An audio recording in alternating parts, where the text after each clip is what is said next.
Hello friends, welcome to Ashwadeep Edutech YouTube channel. आज हम लोग बात करेंगे SSC board 9th standard chapter number 7 that is energy flow in the ecosystem. इसके ये जो टॉपिक है, जो चैप्टर है, इसमें सबसे पहले दो क्वेश्चंस अराइज होते हैं। What is energy, okay, and how energy is formed. Okay, so these two questions are there. What is energy?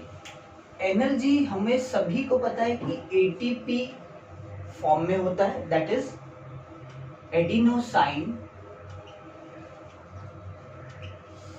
Try phosphate.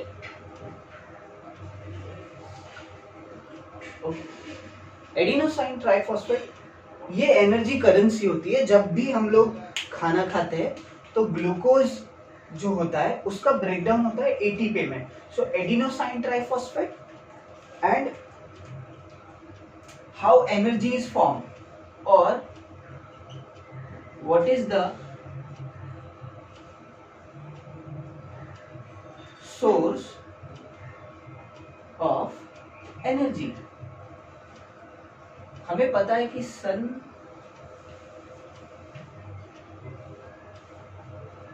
ये जो है, this is the ultimate source of energy in the planet. Okay, sun it is the ultimate source of the energy. So ये दो चीजें, ये ATP जो है हम लोग खाना खाने के बाद हमें मिलता है, दैट इज एनर्जी। एंड जो एनर्जी जो खाना बनाया जाता है जिसके वजह से सन जो अल्टीमेट सभी प्लैनेट्स के लिए गैलेक्सी में भी एनर्जी का सोर्स ही की है, the sun. Okay, so before going to start ये energy flow in the ecosystem, पहले इकोसिस्टम तो बाद में आएगा, पहले एनर्जी क्या होती है पहले वो तो जाने।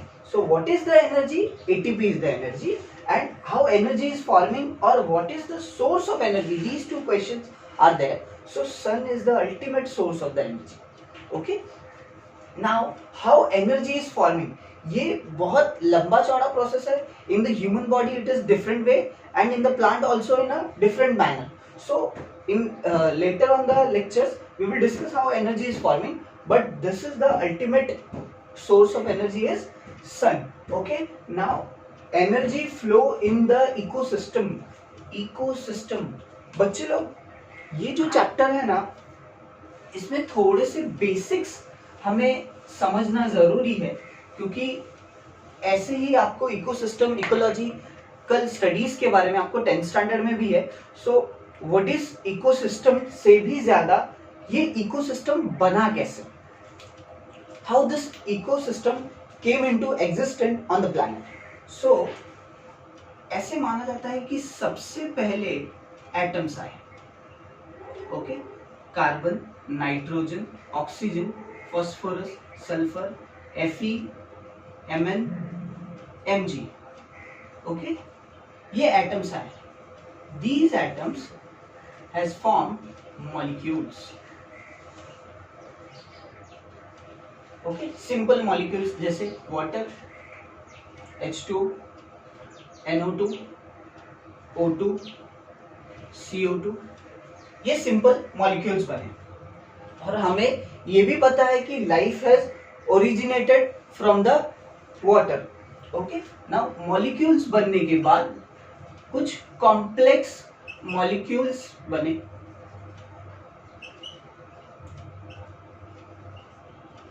ओके, कॉम्प्लेक्स मॉलिक्यूल में क्या बना सबसे पहले? C6H12O6, ये क्या है? ग्लूकोज। ओके, उसके बाद प्रोटीन्स, न्यूक्लिक एसिड,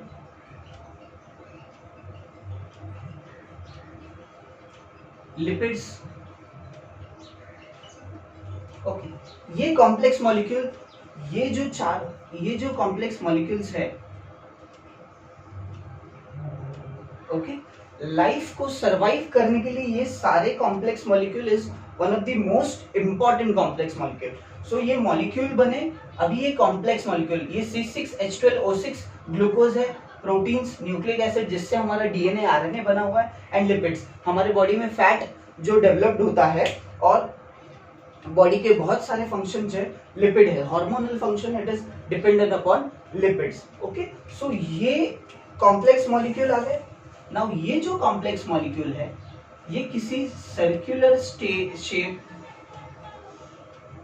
स्ट्रक्चर्स में एम्बाइब्ड हो.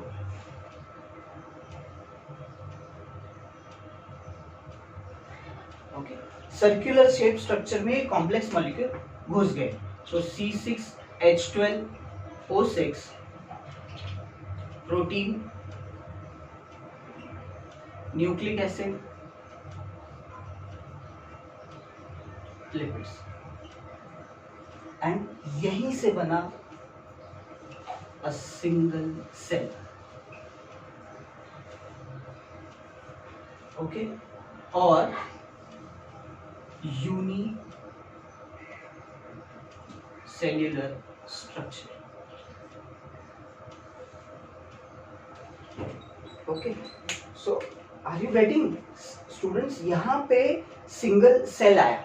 ओके, ये जो प्रोसेस है ना कितने सालों पुरानी है, we will discuss also this, but हमें अल्टीमेट गोल हमारा ये है कि ये इकोसिस्टम कैसे एग्जिस्टेंस में आया.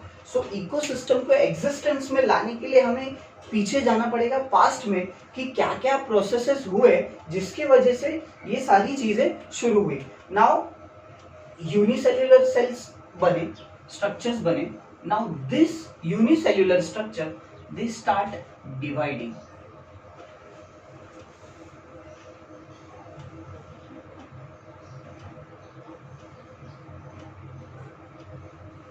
Okay, they start dividing, so they have formed tissue. Okay, ये टिश्यू जो है they started forming organs. I repeat, a single cell started dividing, they started forming tissue, tissue again started dividing, and they form organs. Now organs form होने के बाद they form organ system. Okay, और यही organ system developed होने के बाद human beings, animals के existence शुरू हुए. ऑर्गन्स में कौन से आएंगे? Heart, kidney, lungs, eyes. Okay, so these are organs. Now organ system जब पूरी तरह से डेवलप्ड हो गया तो human being like us, other animals, insect, cockroaches, these all organism has started developing. Now these organ system started forming what? Population.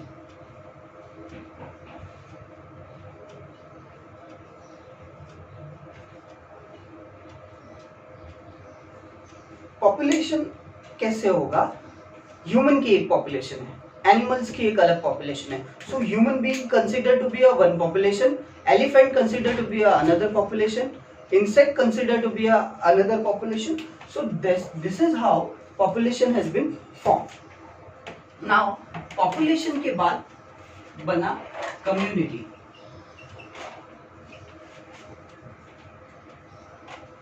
Community. Now community में अलग अलग ऑर्गेनिजम्स एक कम्युनिटी में रहने लगे. एलिफेंट की एक कम्युनिटी एक जगह पे रह रही है, इंसेक्ट की कम्युनिटी रह रही है, ह्यूमन बींग्स एक जगह पे बन रहे हैं.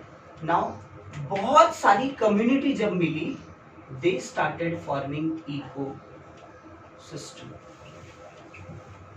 ओके, इकोसिस्टम जब बना तो यहां पे बना बायोस्फीयर. ओके, इकोसिस्टम जैसे वाटर इकोसिस्टम,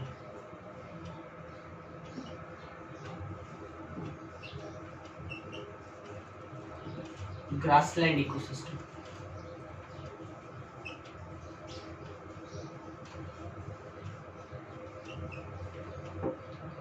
ये कुछ एग्जाम्पल है। सो अगर आप यहाँ पे ध्यान से देखिए,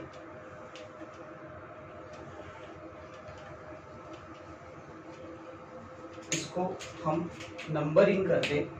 सो 1 2 3 4 5 6 7 8 9 10 11। ओके, ये 11 एटम से लेके कम्युनिटी के बाद इकोसिस्टम, एटम से लेके कम्युनिटी इकोसिस्टम तक बनने के लिए it has taken 10 step. And you will not believe, यहां से यहां तक आने के लिए nature has taken 3.5 billion years।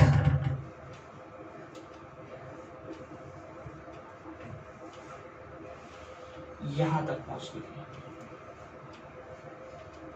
Nature ने 3.5 बिलियन ईयर्स लिया यहां तक आने के लिए। So from atoms to ecosystem, so don't you feel it is a huge years ecosystem?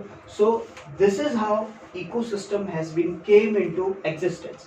I repeat, first came atoms, then small molecules like water, nitrogen oxide, oxygen, carbon dioxide, then complex molecule like glucose, protein, nucleic acid, lipids. These complex molecule has been embedded into circular cell structure, a single cell or unicellular structure. Okay, ये इसमें आ गया। These unicellular structures started divided and they form tissue. Now these tissue started forming organ, and these organs form organ system. Now with help of organ system, population came into the existence, and population after population, community has came, and after that ecosystem has formed. So for the formation of ecosystem, 10 step process is required. Okay, and for that nature has taken 3 billion years. Okay, so this is how ecosystem has came into the existence. This is the basic thing which you must all know कि ecosystem आया कैसे. I could have started this chapter, what do you mean by ecosystem, herbivorous, carnivorous, everything, but this is the thing, the ecosystem came into the existence.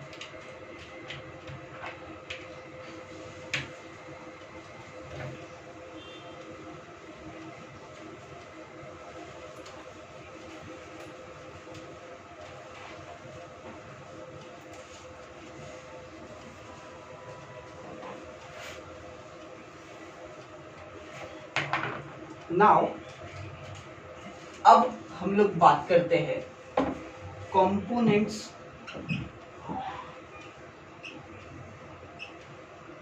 Of ecosystem. Okay, components of ecosystem में सबसे पहले अगर हम लोग देखें तो जो सन है,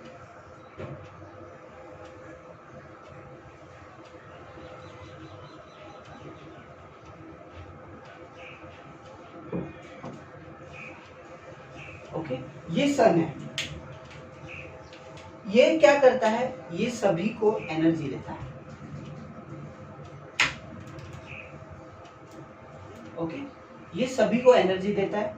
तो इससे निकलते हैं कुछ चीजें जो सबसे पहले आते हैं, वो होते हैं प्रोड्यूसर।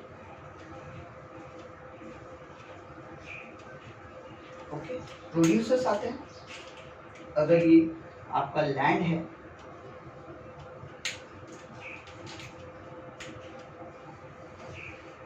ये प्लांट्स है,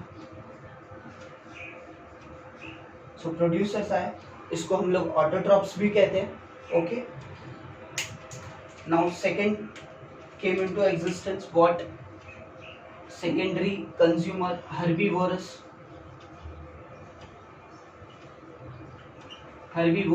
सॉरी सेकेंडरी नहीं, ये प्राइमरी कंज्यूमर होगा। So herbivores came into existence. Herbivores ऐसे कुछ चलेंगे।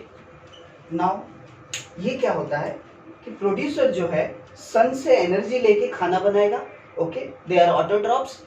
और हर्बीवोर्स जो होते हैं ये होते हैं हेटेरोट्रॉप्स, जो प्रोड्यूसर के ऊपर डिपेंडेंस होते हैं। नाउ हर्बीवोर्स के एग्जांपल्स क्या होंगे my dear students? Grass hoppers,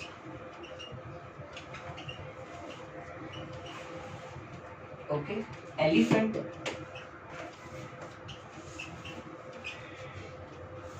dear, okay, ये सारे एग्जाम्पल हैं जो सिर्फ और सिर्फ प्लांट्स के ऊपर डिपेंडेंट है, okay, they are you can say vegetarian, okay. Now producer के बाद आते हैं सेकेंडरी कंज्यूमर।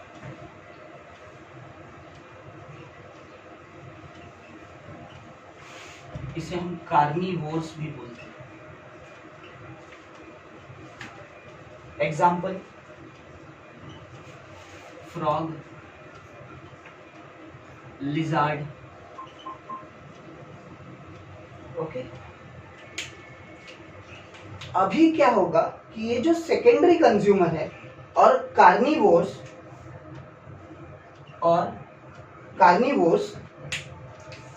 ये क्या करते हैं, ये जो है हर्बीवोर्स पे डिपेंडेंट रहता है, ओके।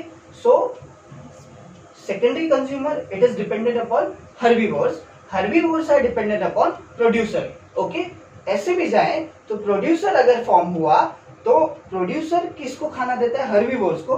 हर्बीवोर्स किसको खाना देता है? कार्निवोर्स को, ओके। सो एक दूसरे के ऊपर डिपेंडेंट होते हैं एंड सबका हीरो इसमें सन होता है, क्योंकि अगर प्रोड्यूसर सन ने एनर्जी देना स्टॉप कर दिया सो प्रोड्यूसर भी नहीं बनेंगे, हर्बीवोर्स भी नहीं बनेंगे एंड कार्निवोर्स भी नहीं बनेंगे। So now the third will be tertiary consumers,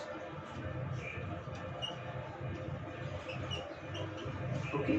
इसमें आएंगे कार्निवोर्स अगेन। यहां पे एग्जांपल होगा स्नेक, लायंस, टाइगर, ओके। इसको हम लोग टॉप कंज्यूमर भी कहते हैं,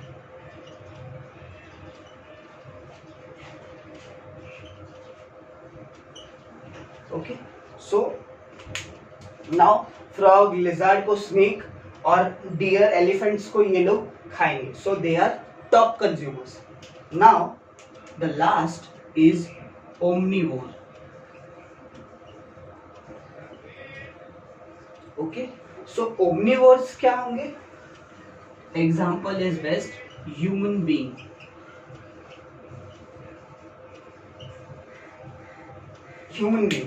जो इन सभी को खाता है, got it? So producer, then herbivore, then carnivore and omnivore. So इसको हम लोग जरा बॉक्स में आपको रेड कलर से हाईलाइट कर देता हूं, so you will easily understand.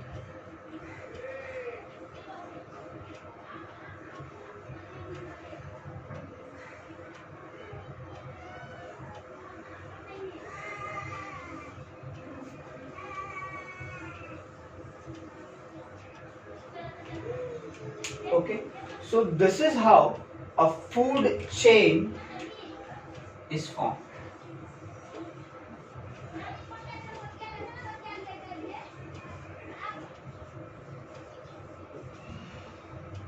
Okay, so components of ecosystem, सन सबसे बड़ा कंपोनेंट है, ओके। उसके बाद प्रोड्यूसर सन से एनर्जी लेके प्रोड्यूसर खाना बनाते हैं, प्रोड्यूसर के बाद हर्बीवोर्स उनके ऊपर डिपेंडेंट होते हैं, देन हर्बीवोर्स के ऊपर कार्निवोर्स आते हैं, secondary consumers, top consumers and omnivores. अगर माय डियर स्टूडेंट्स, अगर इसमें से कोई एक भी कंपोनेंट डिलीट हो गया, सपोज हर्बीवोर्स निकल गए, तो ये जो सेकेंडरी कंज्यूमर, टर्शियरी कंज्यूमर और ओमनीवोर्स है, ओमनीवोर्स को तो कुछ नहीं हो सकता है, बिकॉज प्रोड्यूसर अगर है तो omnivores, human being can be a vegetarian also, non vegetarian, but herbivores अगर निकल गए तो फ्रॉग और लिजार्ड इकोसिस्टम से निकल जाएंगे। अगर top consumer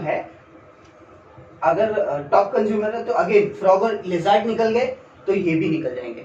I repeat, herbivores अगर डिलीट हो गए इन द इकोसिस्टम से, अगर ये पूरी तरह मर गए, तो सेकेंडरी कंज्यूमर और टर्शियरी कंज्यूमर ये दोनों निकल जाएंगे इकोसिस्टम से, क्योंकि इनकी survival is dependent upon herbivores. अगर सेकेंडरी कंज्यूमर मर गए तो इनकी सर्वाइवल खत्म हो जाएगी। ओके, सो एक दूसरे के ऊपर ये लोग डिपेंडेंट होते हैं। So this is how components of ecosystem is been form. Okay, so आपको पसंद आया होगा ये लेक्चर। सो आप हमारे चैनल को शेयर करिए, सब्सक्राइब कीजिए और शेयर विथ योर फ्रेंड्स। हर जगह Facebook, Telegram, Instagram, WhatsApp, everywhere you share. And next lecture में हम लोग पढ़ेंगे कि एज ऑफ पिरामिड कैसे होते हैं। So thank you.